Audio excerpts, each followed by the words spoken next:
Al-Quran memberi isyarat tentang fenomena alam yang menjadi tantangan sains untuk mengungkapkannya, tetapi manusia punya keterbatasan ilmu. Penafsiran dengan sains yang terus berkembang bukanlah memutlakkan pemahaman tunggal atas makna ayat-ayat Al-Quran yang terkait dengan fenomena alam. Menggali izah Al-Quran atau mukjizat Al-Quran bukan pula untuk menghasilkan sains baru. Sains adalah temuan yang harus bisa dibuktikan oleh siapapun.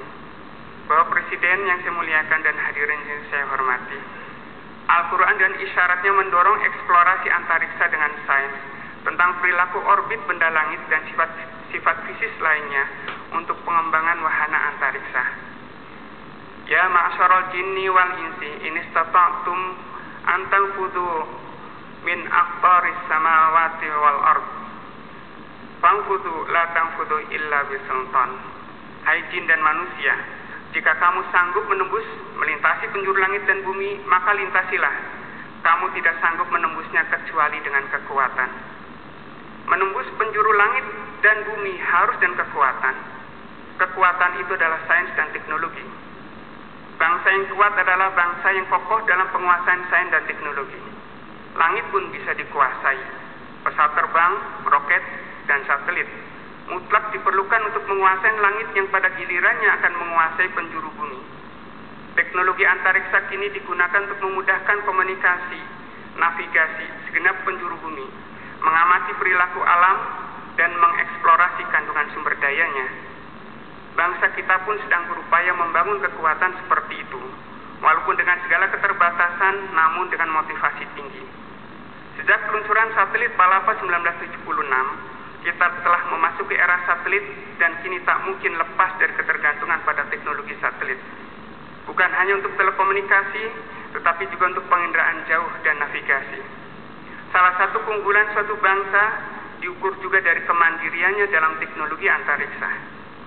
Dalam hal penerapan teknologi terbaru, boleh jadi sektor swasta telah mengambil peran sangat besar, tetapi dalam hal kemandirian, peran pemerintah menjadi dominan. Alhamdulillah, LAPAN sebagai lembaga pemerintah untuk litbang keantariksaan telah merintis pembuatan satelit yang kini telah berada di orbit pada ketinggian 630 km, satelit 8 CubeSat. Ini sedang mempersiapkan satelit kembar TwinSat 8A2 dan 8 Orari yang diharapkan bisa diluncurkan tidak lama lagi. Kemandirian pembuatan roket peluncur satelit kini juga sedang diupayakan. Upaya-upaya tersebut dengan dukungan penguasaan teknologi penginderaan jauh dan sains kedirgantaraan berorientasi pada peningkatan kemandirian dan kesejahteraan bangsa, selain juga untuk merealisasikan tantangan Al-Quran untuk menembus penjuru langit dan bumi. Bapak Presiden yang saya muliakan serta hadirin yang saya hormati, dalam Islam, sains bukan hanya untuk kepentingan intelektual menjawab keingintahuan manusia dan menjadi dasar pengembangan teknologi yang memudahkan aktivitas keseharian. Sains juga bisa kita gunakan untuk membantu menyempurnakan kualitas ibadah tanpa mencampuri keyakinan dalil syar'i yang diyakini oleh masing-masing. Matahari banyak mengajarkan kita banyak hal. Wasyamsi wadduhaha, demi matahari dan cahayanya di pagi hari. Matahari di kaki langit mengajarkan relativitas manusia.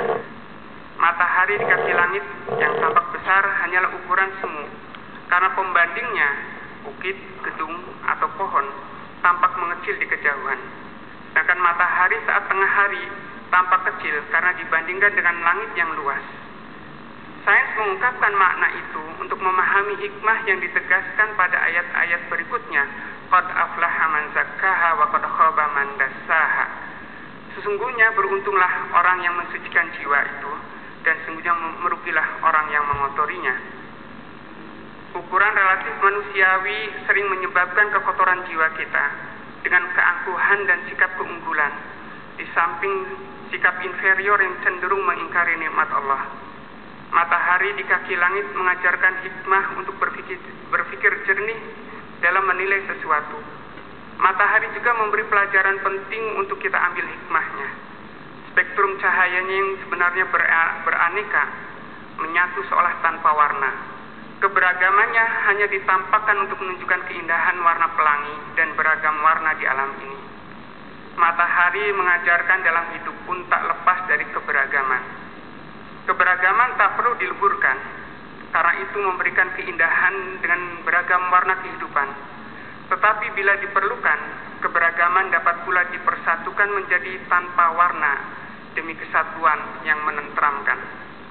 Kita sering menghadapi perbedaan yang kadang meresahkan. Ambil contoh, dalam penetapan Al-Ramadan dan Hari Raya, kita dihadapkan pada keberagaman interpretasi dalil fikih yang berdampak pada perbedaan penentuan harinya. Sains dapat menjadi solusi menjembatani perbedaan pendapat seperti itu dalam implementasi ibadah yang berakar pada interpretasi dalil yang bersifat ijtihadiyah tanpa mencampuri keyakinan dalil syar'i. Sehingga dengan sains kita bisa lebih menyempurnakan ibadah kita dalam mendekatkan diri kepada Allah. Wa minan nasi wad dawabi wal an'ami mukhtalifun alwanu kadzalik innama yakhshallaha min ibadil ulama innallaha azizun ghafur. Dan demikianlah pula di antara manusia, binatang-binatang melata dan binatang-binatang ternak, ada yang bermacam-macam warnanya dan jenisnya.